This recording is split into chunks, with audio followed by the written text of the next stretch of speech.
Promenade dans les rues et vous avez l'impression d'être tombé dans un film. Les femmes ici ne passent pas inaperçues. Elles ont quelque chose de différent, un mélange improbable d'élégance naturelle et d'une beauté qui vous coupe le souffle. Talons au même sur la neige, regard profond, et cette assurance qui vous fait tourner la tête 2 fois. Mais attendez, car ce que vous allez découvrir sur Moscou dépasse toute imagination. Il y a un secret qui rend cette ville unique au monde, et ce n'est pas seulement ce que l'on voit en surface. La capitale qui défie toute logique. Moscou se situe au cœur de la Russie européenne, nichée sur les rives de la Moscova. C'est une métropole de plus de 12 millions d'habitants, la ville la plus peuplée d'Europe. Elle confine avec des régions qui racontent des histoires différentes. Au nord, les forêts illimitées, au sud, les steppes qui se perdent à l'horizon. Mais il y a quelque chose d'étrange dans cette position géographique. Quelque chose qui ne correspond pas à ce que vous attendriez d'une capitale aussi ancienne. Et vous comprendrez bientôt pourquoi. Le géant entre 2 mondes. La Russie est le plus grand pays du monde, un territoire immense qui s'étend de l'Europe à l'Asie. Moscou en est le cœur battant, le centre politique, culturel et économique. Elle confine avec 14 nations, un record absolu. À l'ouest, vous trouvez la Norvège, la Finlande, les pays baltes. Au sud, le Caucase, avec la Géorgie, l'Azerbaïdjan et les montagnes les plus spectaculaires que vous puissiez imaginer. Et puis il y a l'Est, où la Sibérie s'étire jusqu'au Pacifique, touchant la Chine, la Mongolie et la Corée du Nord. Mais la vraie question est, comment un pays aussi vaste réussit-il à maintenir une identité aussi forte et reconnaissable? La réponse va vous surprendre. La carte qui raconte un empire. Regardez une carte de la Russie et vous réalisez qu'elle occupe un 8e des terres émergées de la planète. Elle traverse 11 fuseaux horaires. Quand il est midi à Moscou, dans certaines régions de l'Extrême-Orient, il est déjà le soir. Cette immensité a créé une mentalité unique, un sens de la grandeur que l'on respire dans les rues de la capitale. Les distances ici sont des concepts différents par rapport au reste de l'Europe. Un voyage intérieur peut durer des jours. Mais attendez, car la position de Moscou sur la carte cache un secret stratégique qui a changé l'histoire européenne pour toujours. Le centre qui a construit un empire. Moscou n'a pas toujours été la capitale. Pendant des siècles, ce rôle a appartenu à Saint-Pétersbourg, la ville donnant sur la Baltique, la fenêtre sur l'Europe voulue par Pierre le Grand. Mais Moscou était déjà le vrai cœur de la Russie. Protégé par les montagnes de l'Oural à l'est et les forêts au nord, sa position centrale l'a rendu imprenable. Napoléon a essayé en 1812, mais a trouvé une ville en flammes et un hiver qui a décimé son armée. Hitler a essayé en 1941, mais s'est écrasé contre une résistance légendaire. Cette ville a survécu à tout, et c'est précisément cette résilience qui se reflète dans le caractère de ses femmes. Les 7 sœurs qui défient le ciel. Staline ordonna la construction de cette gratte-ciel gothique qui devait montrer au monde la puissance soviétique. On les appelle les 7 sœurs, et elles dominent le skyline de Moscou comme des cathédrales d'une autre époque. Le plus célèbre est l'Université d'État de Moscou, avec ses flèches dorées qui brillent au coucher du soleil. Mais il y a quelque chose d'inquiétant dans ces bâtiments. Quelque chose qui vous fait demander quel prix a été payé pour les construire. Et la réponse est écrite dans leur fondation. La place rouge qui n'est pas rouge. Tout le monde pense qu'elle s'appelle ainsi à cause de la couleur des briques ou du communisme. Faux.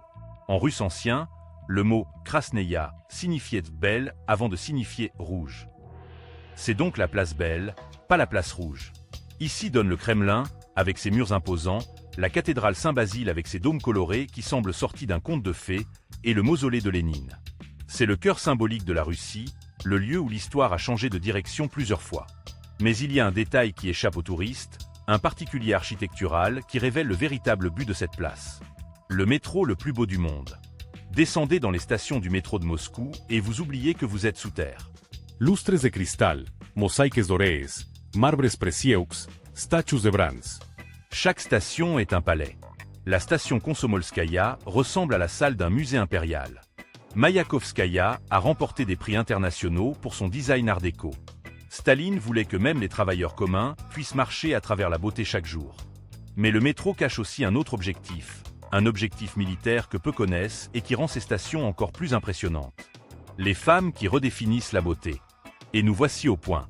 Les femmes de Moscou sont célèbres dans le monde entier, et ce n'est pas un hasard. La Russie a une tradition de valoriser la féminité d'une manière qui s'est perdue en Occident. Ici, les femmes prennent soin d'elles avec une dévotion qui confine à l'art. Maquillage impeccable, vêtements élégants, talons toujours, même en hiver avec des températures sous zéro. Mais ce n'est pas seulement l'apparence. Il y a une force intérieure, Une détermination qui découle de générations de femmes qui ont dû être fortes pour survivre aux guerres, aux famines et aux révolutions. Elles sont instruites, souvent diplômées, parlent des langues étrangères. Et elles ont une fierté qui les rend magnétiques. La culture de la cour. En Russie, la cour est encore un rituel. Les hommes ouvrent les portes, paient l'addition, apportent des fleurs à chaque rendez-vous. Les femmes s'attendent à cela, non par superficialité, mais parce que cela fait partie d'un code culturel profond. Le respect pour la femme est démontré à travers des gestes concrets. Et cela crée une dynamique que beaucoup d'hommes occidentaux trouvent rafraîchissante. Mais attention, car les femmes russes ont aussi des attentes élevées. Elles cherchent des hommes forts, pas nécessairement physiquement, mais de caractère. Des hommes avec des objectifs, avec une vision. Et elles ne pardonnent pas la faiblesse. Les secrets des traditions. Les traditions russes sont un mélange fascinant entre christianisme orthodoxe et anciens rituels païens. La Maslenitsa, le carnaval avant le carême, est une fête où l'on brûle des poupées de paille et l'on mange des blinis, les fameuses crêpes russes. Le Nouvel An est plus important que Noël, avec des cadeaux, du champagne et le discours du président à minuit. Mais il y a une tradition qui frappe plus que toutes, celle du banya, le sauna russe. Ici, les familles se réunissent, se fouettent avec des branches de bouleau pour stimuler la circulation et se jettent dans la neige ou dans des lacs gelés. Cela semble de la folie, mais c'est un rituel de purification qui unit le corps et l'esprit. La littérature qui a conquis le monde. Tolstoï, Dostoïevski, Pouchkine, Tchekhov. La Russie a donné au monde certains des plus grands écrivains de tous les temps. À Moscou, vous pouvez visiter leur maison-musée, marcher dans les rues qui ont inspiré leurs romans. Guerre et paix a été écrit en pensant au salon de la noblesse moscovite. Crime et châtiment a ses racines dans les rues sombres de Saint-Pétersbourg, mais il reflète l'âme russe que l'on trouve aussi à Moscou. Cette culture littéraire a créé une population qui lit, qui réfléchit, qui a de la profondeur. Et cela se voit dans les conversations, dans la capacité de discuter de philosophie, d'art, de vie. Le Kremlin et ses mystères.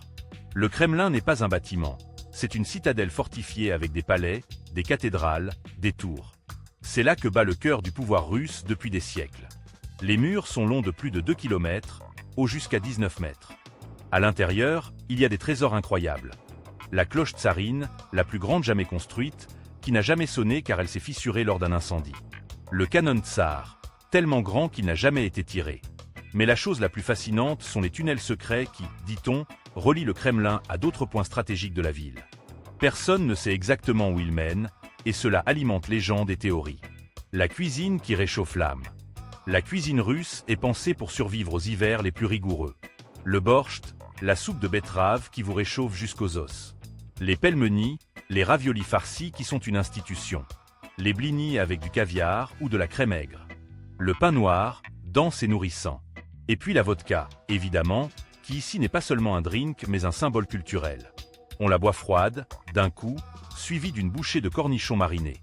Mais il y a une règle non écrite. Si quelqu'un ouvre une bouteille, elle doit être finie ce soir-là. On ne laisse pas la vodka à moitié. Cela en dit long sur la mentalité russe. Quand on fait quelque chose, on le fait jusqu'au bout.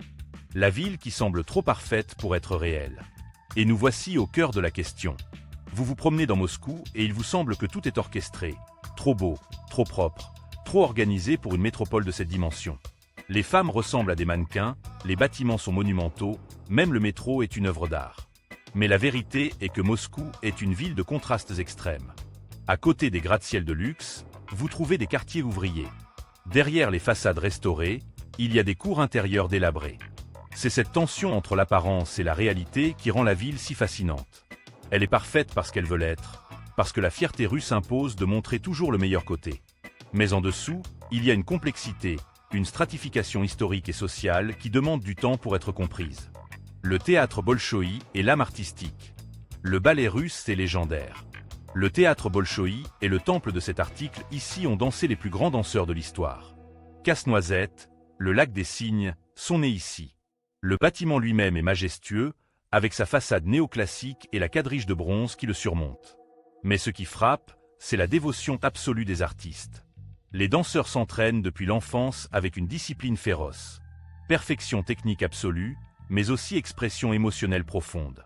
Cette combinaison de rigueur et de passion est typiquement russe, et on la retrouve dans chaque aspect de la vie moscovite. Les parcs où la ville respire.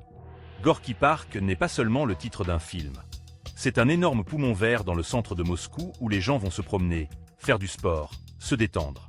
En hiver, il devient une patinoire gigantesque. Sokolniki Park est encore plus grand, avec de vraies forêts, des lacs, des sentiers qui vous font oublier d'être dans une mégalopole. Les moscovites aiment la nature, ils ont besoin de ces espaces pour équilibrer le rythme effréné de la ville. Et dans les parcs, on voit les familles, les couples, les personnes âgées qui jouent aux échecs sur les bancs. C'est ici que la ville montre son côté le plus humain. Alors, de quelle ville ou pays regardez-vous cette vidéo? Écrivez-le dans les commentaires. Nous voulons savoir ce que vous pensez de Moscou et si un jour vous aimeriez la visiter. Et écoutez, si ce contenu vous a plu, faites une chose pour nous. Cliquez sur le bouton Hype, près du bouton J'aime.